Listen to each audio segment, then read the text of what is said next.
L'acceleradora per mi, Marc, representa creixement.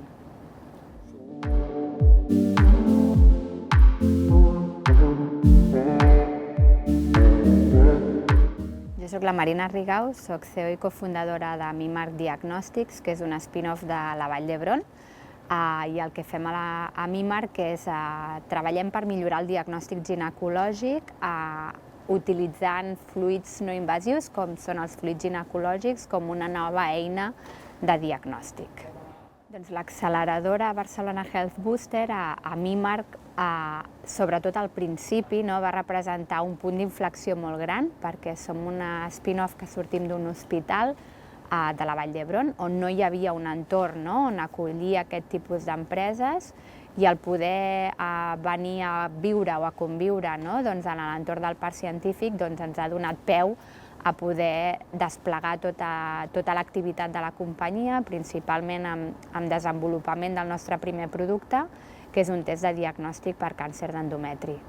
Doncs jo crec que sense l'acceleradora hauríem anat més lents, això sens dubte, perquè trobar un espai de laboratoris qualificat a Barcelona és difícil. I si no tens aquest espai, com a empresa de desenvolupament de producte amb necessitats i altes capacitats i requisits al seu voltant, doncs probablement estaríem 2 passos enrere.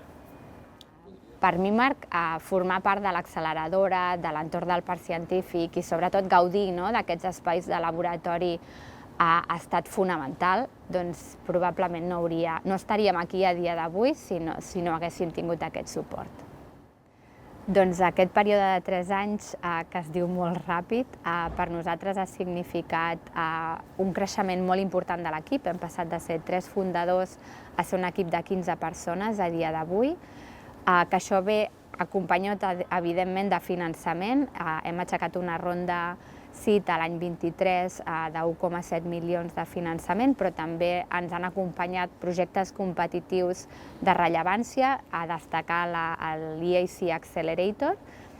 Hem quasi finalitzat el primer prototip de producte, que és un test de diagnòstic per càncer d'endometri, i també hem dut a terme un estudi clínic investigacional a nivell nacional, aquí a Espanya, amb 30 hospitals involucrats i amb un total de 1.200 pacients reclutades per l'estudi. Si mirem cap al futur de MiMarc, el que és important per nosaltres és consolidar aquest primer producte i tancar-lo definitivament com a producte per diagnòstic de càncer d'endometri, i per fer això hem de completar una validació clínica a nivell internacional. I llavors, més enllà del primer producte, el següent repte que tenim com a companyia per seguir creixent és explorar nous productes o nou desenvolupament de portfoli amb altres patologies ginecològiques com podrien ser l'endometriosi.